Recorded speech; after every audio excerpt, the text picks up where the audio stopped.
अस्सलाम वालेकुम। प्रोग्राम मुजरिम कौन के एक और एपिसोड के साथ सबीउल हसन खान आपकी खिदमत में हाजिर है।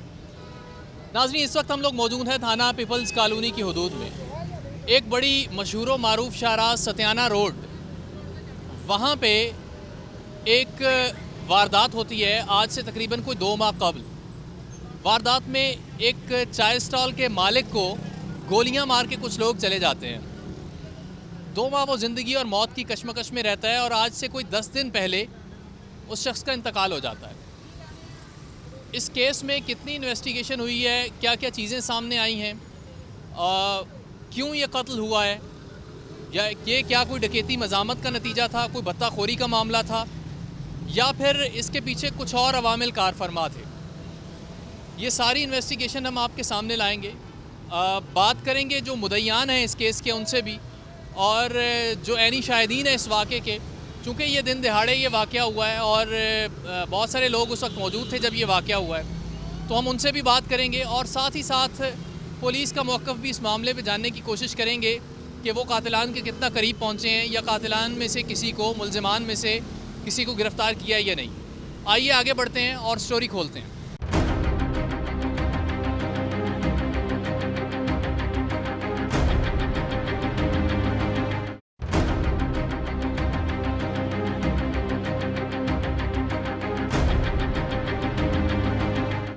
324 की ये FIR मेरे पास मौजूद है, जो अब 302 हो चुकी है। जैसा कि मैंने आपको बताया कि कुछ रोज़ पहले ये वाक़या होता है और फिर 1.5 से 2 माह हॉस्पिटलाइज्ड रहने के बाद लियाकत अली इस दुनिया से रुखसत हो जाते हैं, ज़ख्मों की ताब ना लाते हुए। इस वक्त इस FIR के मुद्दई और लियाकत साहब के साहबजादे यासिर इस वक्त हमारे साथ मौजूद हैं। यासिर और नासिर दोनों भाई हमारे साथ मौजूद हैं जो इस केस की पैरवी कर रहे हैं। इनसे हम बात करते हैं और जानते हैं कि असल में ये वाक़या हुआ क्या है, इनकी किसी से दुश्मनी थी या इनके वालिद की किसी के साथ दुश्मनी थी, ये सारी बात हम इनसे जानते हैं। पहले यासिर से थोड़ी बात कर लेते हैं। यासिर, ये बताएं कि आप यहाँ पे काम करते हैं इसी जगह पे, यहाँ पे आपकी कभी किसी के साथ तलख कलामी हुई हो या आपके वालिद की किसी के साथ कभी आपको याद हो, वालिद ने तज़किरा किया हो इस बात? नहीं सर, आज तक नहीं हुआ कि 35 सालों में हमारा रिकॉर्ड है कि कभी इस कैफ़े पे लड़ाई भी नहीं हुई आज तक। तो ये हमें भी नहीं पता चला कि ये क्या हुआ है हमारे साथ।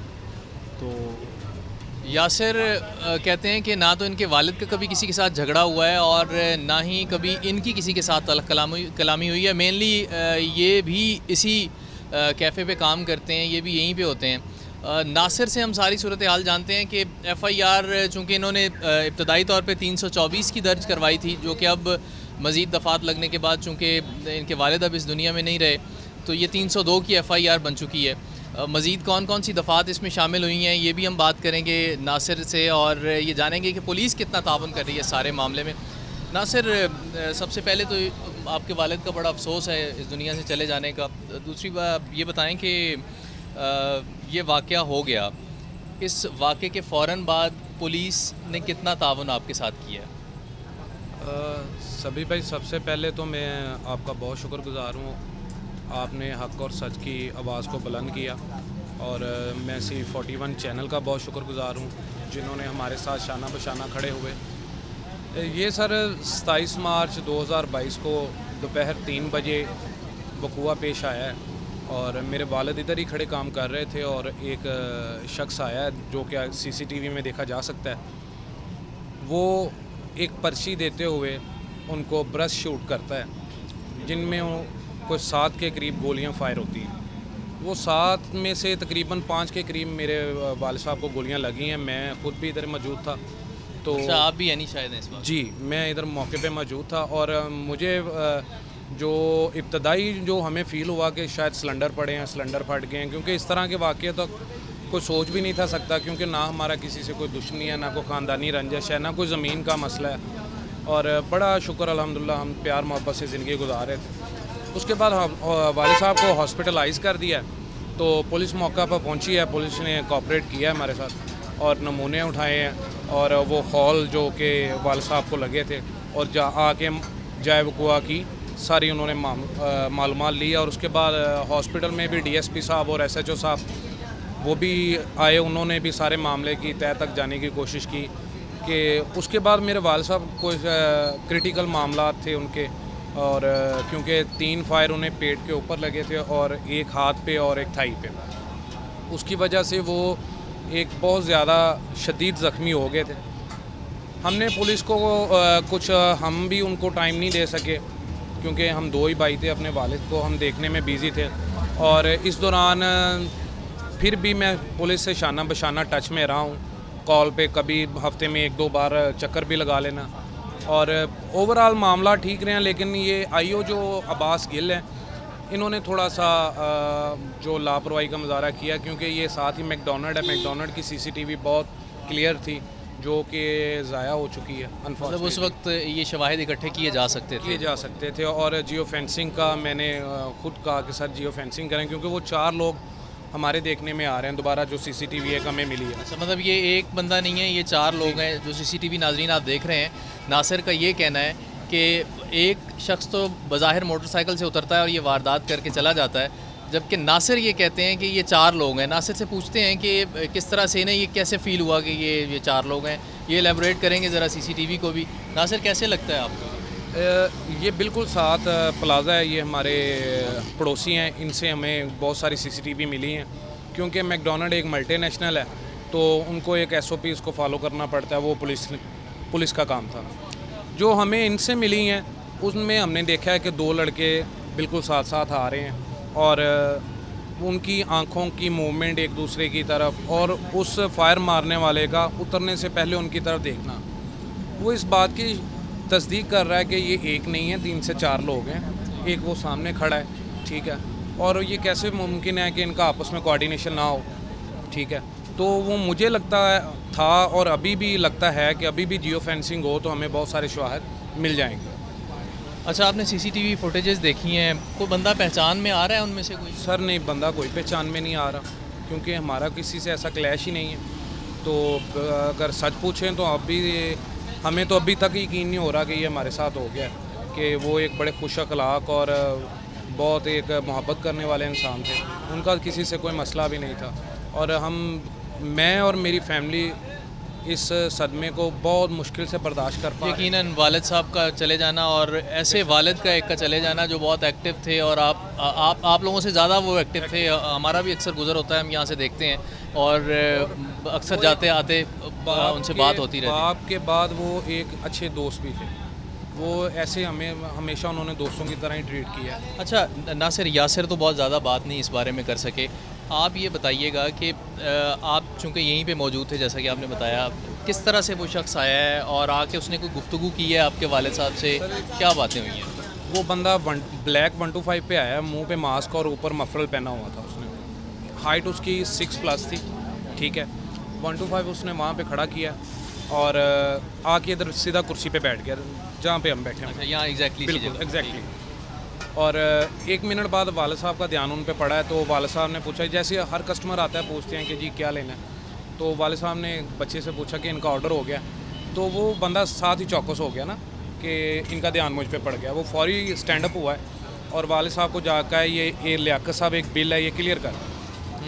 वालिद साहब को पहले भी मैंने कॉल की हुई थी कोई बिलिंग के इश्यूज़ के मतलब, उन्होंने समझा शायद नासिर ने भेजा है, तो वो जैसे उन्होंने ओपन किया है एक बंडल उसका वो पर्ची का, जैसे वो कराची में भत्ता माफिया देता था उस टाइप का, और साथ ही उसने ब्रस्ट फायर कर दिया। और यहाँ पे खड़े लोग और हम खुद एक सख्ते में आ गए, हमें कुछ सेकंड्स के लिए तो हमें समझ ही नहीं आया कि हम करें क्या या ये हो गया, क्योंकि हमारा अकल और हमारी जो दिमाग है इस बात को तस्लीम नहीं था। एक आम आदमी वैसे भी इस तरह का अगर हो जाए तो वो माऊफ हो जाता है दिमाग फौरी तौर पर। घर से रिज़्क निकाल लेने के लिए निकलते हैं, रिज़्क हलाल कमाते हैं, किसी से कोई इशू नहीं है, लेकिन मेरे वालिद साहब के साथ बहुत ज़्यादती और बहुत दर्दनाक अमल हुआ है।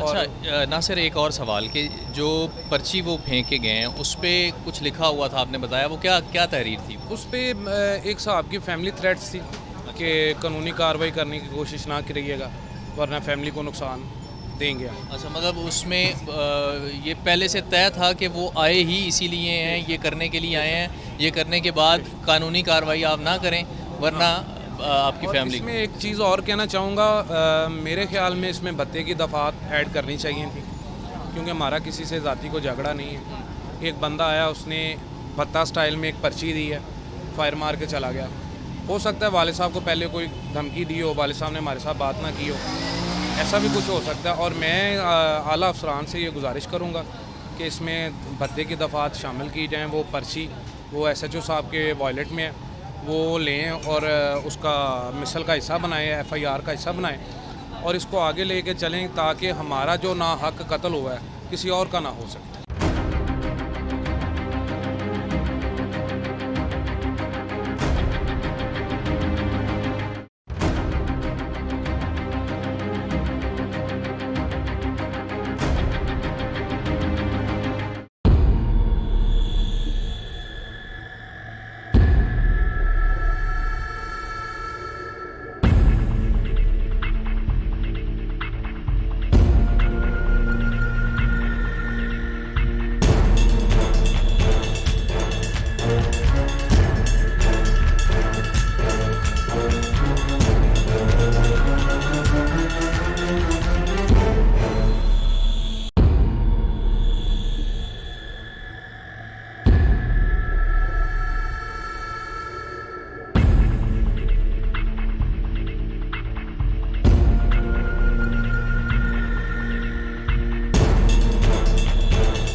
अच्छा नासिर, एक और चीज़ आपसे जानना चाहेंगे कि वालिद साहब ने आपसे कभी लियाकत साहब ने कभी जिक्र किया हो, कभी किसी के साथ कोई तलख कलामी हुई हो, कभी कोई झगड़ा या कोई ऐसी कोई बात, कभी आपसे कभी इस बात का जिक्र हुआ हो या यासिर से हुआ हो? सर बेसिक झगड़ने वाली तो बात ही कोई नहीं। सही। वो मतलब आपको जितना मर्ज़ी गुस्सा हो वो आपको इतनी मोहब्बत से मना के भेजेंगे और आपके ऊपर को ख़र्चा भी करना पड़ेगा तो करके भेजेंगे। सही। वो मतलब इंसानों को राज़ी रखने वाले लोग। अच्छा, उसमें ये जब जिस दिन फायर लगे हैं, नाश्ता मेरे साथ किया 12 बजे से लेकर तकरीबन 1:30 पौने 2 बजे तक हम बाप बेटा बैठे रहे हैं। घरेलू इश्यूज़ और कारोबारी मामला पे डिस्कस हो रहा था, तो उनमें मुझे कहीं भी ऐसा नहीं लगा कि मेरे वालिद को कोई थ्रेट है और उन्होंने भी मुझे कहीं फील नहीं करवाया।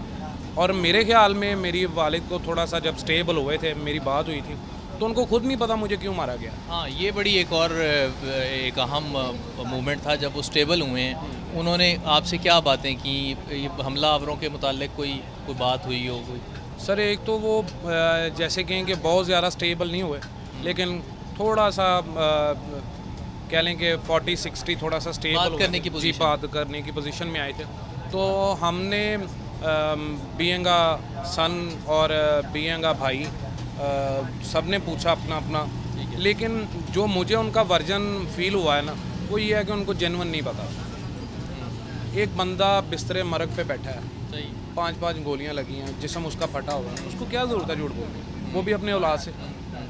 अगर उनको पता होता तो वो शायद हमें बता के जाते ताकि हम उससे बच सकते थे। सही। तो मुझे नहीं कोई वजह नज़र आती कि वो उनको पता और वो ना बताएं। ठीक है। कार्रवाई जो है इस पे अब तक क्या कार्रवाई हुई है? पुलिस ने आपने कहा कि जियो फेंसिंग उन्होंने नहीं की, उनको करनी चाहिए थी। इम्पॉर्टेंट शवाहिद जो हैं वो उन्हें इकट्ठे करने चाहिए थे, वो नहीं किए।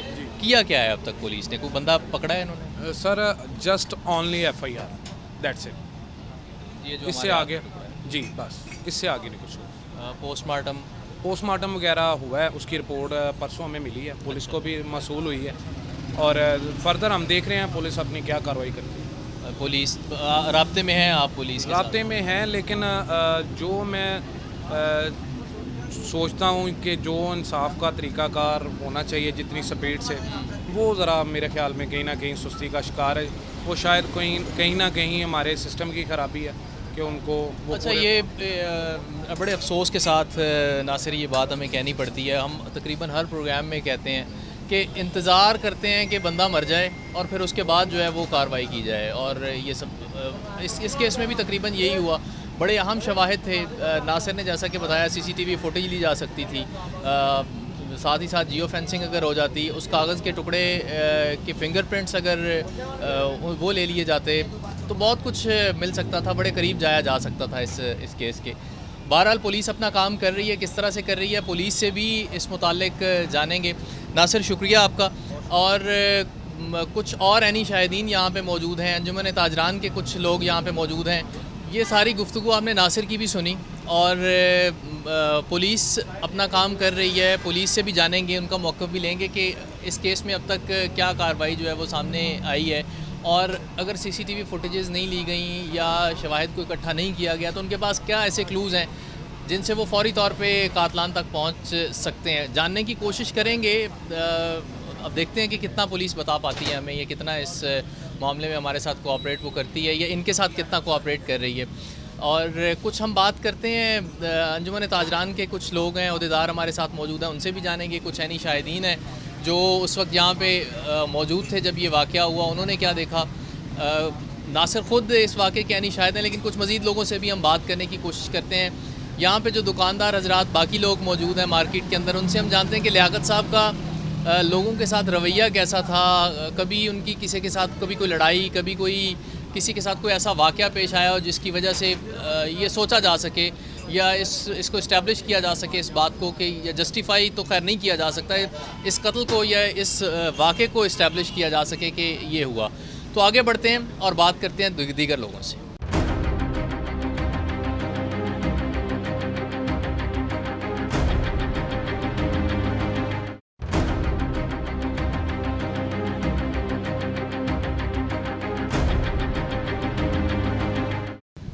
कुछ और लोग मौजूद हैं, कुछ ऐनी शाहिदीन हैं इस वाक़े के। लियाकत साहब के भाई हैं छोटे, वो हमारे साथ मौजूद हैं। वो उस वक्त दुकान के अंदर ही मौजूद थे और थोड़ा सा फ़ायर चूकता तो ये शायद उसकी जद में होते उस फायर की। तो इनसे हम बात करते हैं और जानते हैं कि क्या हुआ है। ये बताएं कि किस तरह से ये वाक़या पेश आया है, क्या देखा है आपने उस दिन? तकरीबन 2:30 बजे के करीब ना एक शख्स आया मोटरसाइकिल पर, प्राइवेट मोटरसाइकिल से। उसके बाद मैं बैठा अंदर था, भाई ने वो चाय बना के दी। उतनी देर में वो बंदा नीचे उतरा, उसने उतर के ललकारा, फौरी पिस्टल निकाला, उस ललकारा कि मैं परसों तुमने मेरी और मेरे दोस्त की बेइज्जती की थी, मैं तुम्हें जान से मारने आया हूँ। ये सुना था भाई पीछे भागे हमारी तरफ, हम भी खड़े, उतनी देर में उसने फायर चला दिए। हम खड़े हुए उसे पकड़ने के लिए, लेकिन उसने हमारी तरफ पिस्टल किया और कहा कि तुम भी आगे बढ़ो, तुम्हारा भी ये हशर होगा। वो एक पर्ची फेंकी, वो कहता है ये पर्ची पढ़ लेना। वो फेंक के वो वैसे उसने मोटर स्टार्ट की और चला गया। अच्छा, ये फायर होने से पहले का वाक़या? ये फायर होने से पहले का मतलब, जैसे बंदा आया उसने ललकारा। मैं भी पहले 2 दिन पहले कहीं किसी से आपस में कोई चाय की वजह से कोई देर सवेर कोई हुई हो, तो वो हमें पता नहीं ना, हमें भाई ने बताया। हम यही समझे कि शायद ये रूटीन का है, ऐसा कोई इशू नहीं है। लेकिन वो बंदा आया, उसने पहली बात ही यही कही कि ठीक है जी, आपने 2 दिन पहले मेरी और मेरे दोस्त की बेइज्जती की थी, मैं तुम्हें कत्ल करने आया हूँ, तुम्हें मारने आया, उसका बदला लेने आया हूँ। वो पर्ची जो उसने फेंकी, हमें तो फिर फौरी फिर ये होगा कि हम अपने भाई को उठाएं। उनको हमें उठा के हॉस्पिटल ले गए, ये भाई मेरे साथ थे। तो पर्ची के ऊपर बाद में SHO वगैरह से उनके पास ही उन्होंने बताया कि उसके ऊपर लिखा था कि अगर तुमने कोई कानूनी कार्रवाई की तो हम तेरे बच्चों को भी नहीं छोड़ेंगे। अच्छा, किसी को कत्ल करना हमारे लिए थोड़ा समझाइएगा कि ये पर्ची उसी शख्स ने फेंकी है जिसने फायर किया? उसी शख्स ने जिसने फायर किए ना। जब हम खड़े हुए तो उसने हमें हमारी तरफ पिस्टल किया और उसने कहा कि तुम आगे बढ़े तो तुझे भी फौरी कत्ल कर दूंगा, ये पर्ची पढ़ लेना। हमारी तरफ फेंक के वो फिर चला गया उसी वक्त। भाई को आपने फ़ौरन उठाया? फौरी पर्ची को फिर गौर नहीं किया हमने, ना हमने पढ़ी। वो SHO के पास पर्ची थी, उन्होंने फिर हमें बताया कि ये ऐसा कुछ लिखा हुआ है। हमने भाई को उठाया और भाई को फिर हम हॉस्पिटल लेके गए, सिविल हॉस्पिटल। एम्बुलेंस का वेट भी नहीं किया, रिक्शे पे बैठाया उनको, इमरजेंसी 4-5 बुलेट मतलब चलाई, एक ही फायर में ब्रेस्ट जिसे बोलते हैं। ठीक है।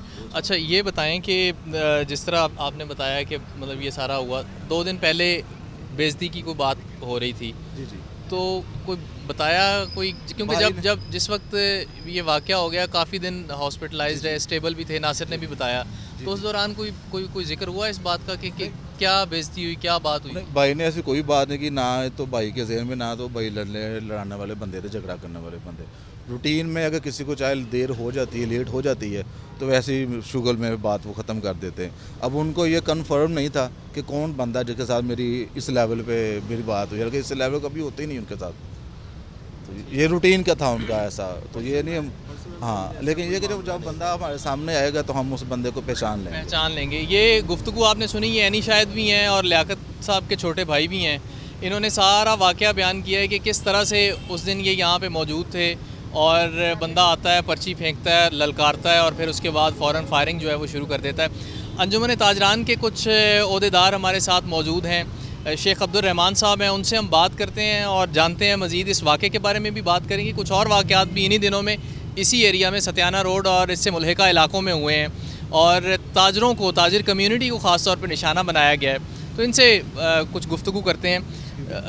जी, कुछ कहना चाह रहे हैं? जी, हमारी ये अपील है आईजी साहब से, सीपीओ साहब से, या मुतल्लिका अदारों से कि हमें इंसाफ दिया जाए। यकीनन इंसाफ ये इनका बहुत हक, बड़ा जुल्म जी हुआ जी, हमारे इंसाफ इनका हक भी है और इन तक जल्दी पहुंचाया जाए।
तो शेख साहब से हम बात करते हैं, शेख अब्दुल रहमान साहब से। शेख साहब कहिएगा कि ये वाक़या भी हुआ और भी बहुत सारे वाक़यात इन्हीं दिनों में रिपोर्ट हुए हैं इसी एरिया से और ताजिर कम्युनिटी को ही निशाना बनाया जा रहा है। कितना महफूज समझ रहे हैं पाकिस्तान में या इस एरिया में ख़ास तौर पे कारोबार करना?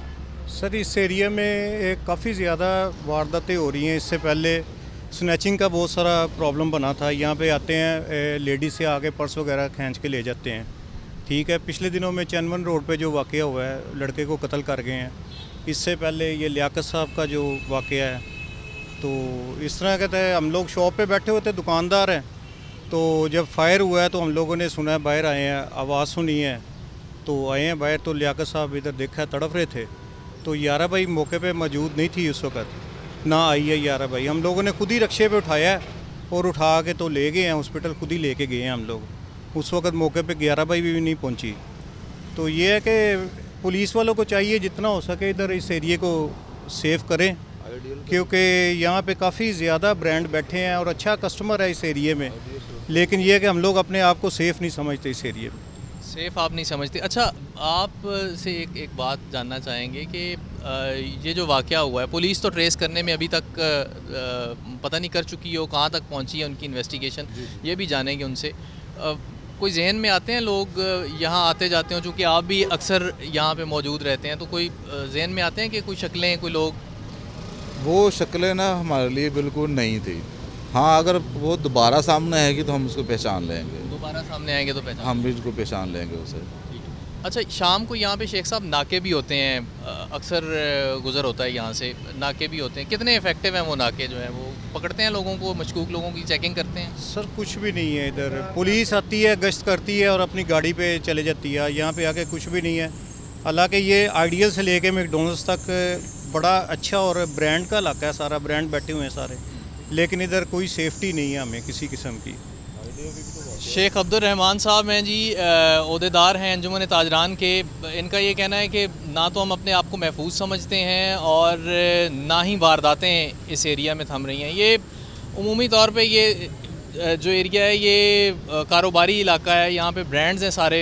जो एरिया इन्होंने बताया या जिस एरिया में ये वाक़या ख़ास तौर पे हुआ है, ये सत्याना रोड गेटा वाले जो सिग्नल है उससे थोड़ा हम पहले मौजूद हैं। जो लोग यहाँ से इस इलाके को जानते हैं उन्हें बखूबी इस बात का इल्म होगा। और साथ ही साथ ये भी बताएं, मोबाइल स्नैचिंग, ख़वातीन से पर्स की स्नैचिंग, ये वाक़यात इस एरिए में बहुत आम हैं और ये आम तौर पे जो डकैत लोग हैं या जराइम पेशा अफराद हैं उनके लिए ये इलाका जन्नत समझा जाता है। ये बड़ा आसान और बड़े सॉफ्ट टारगेट्स उनको यहाँ पे मिलते हैं, तो इसको महफूज बनाया जाना भी एक तरह से बहुत ज़रूरी है। आगे बढ़ते हैं और पुलिस से इस मुतालिक जानते हैं कि उन्होंने लियाकत साहब के केस के हवाले से अब तक क्या कार्रवाई की है, किसी मुलजिम को पकड़ा है, किसी मुलजिम के करीब पहुँचे हैं। थोड़ी बात होगी उनसे, लेकिन कुछ बात करेंगे उनसे जानेंगे कि क्या उन्होंने अब तक इन्वेस्टिगेट किया और अहम शवाहिद जो है वो क्यों ज़ाया किए हैं।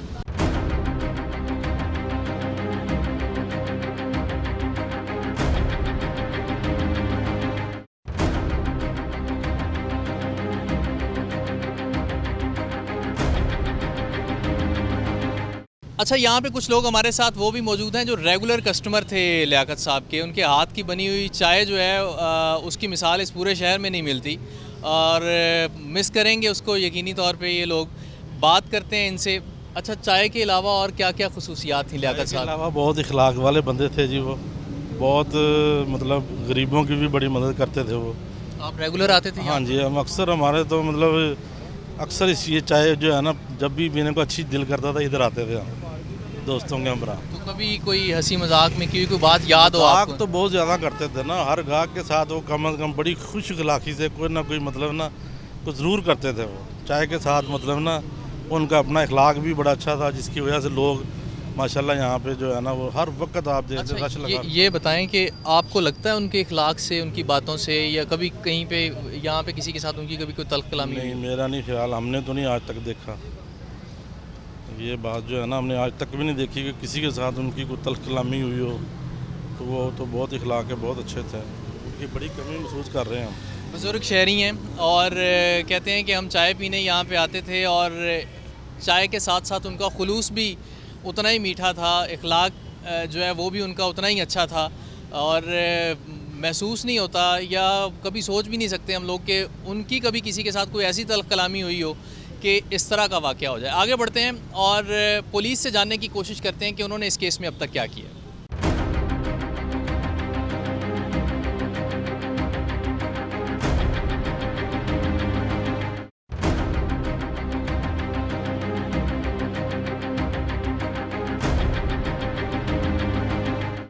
थाना पीपल्स कॉलोनी हम इस वक्त मौजूद हैं और कोशिश की हमने कि इन्वेस्टिगेशन ऑफिसर से बात हो और ऑन कैम आके हमें कोई स्टोरी से मुतालिक कुछ बताएं कि कितना इन्वेस्टिगेट किया है, क्या क्या चीज़ें सामने आई हैं। SHO साहब से हमारी बात हुई है इस केस से मुतालिक और बड़ी तफसीली बात हुई है ऑफ द रिकॉर्ड, और उन्होंने बहुत सारी गुफ्तगू हमसे की है, बहुत सारी बातें उन्होंने हमें बताई हैं, बहुत सारे जावियों के बारे में बताया है जिन पे इस वक्त तहकीकात इस कत्ल की जा रही हैं और बहुत जल्द होगा कि हम इस केस को रिज़ॉल्व करके जो है वो आपके सामने होंगे।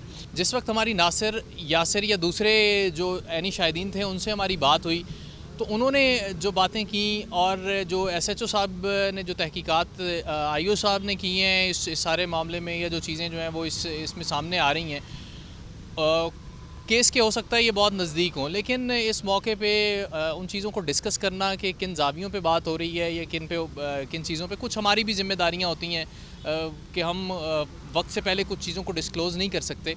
साथ ही साथ इंशाल्लाह होपफुली हम लोग बहुत जल्द एक और एपिसोड के साथ इसी केस को लेके आपकी खिदमत में हाज़िर होंगे और रिज़ॉल्व्ड होपफुली ये केस होगा और उस वक्त हम आपको बताएंगे कि किस तरह से किन किन जावियों पे काम हुआ कि ये कातिलान तक या मुजरिमान तक थाना पीपल्स कॉलोनी यहाँ की टीम जो है SHO साहब और दीगर जो लोग हैं वो पहुँचे हैं।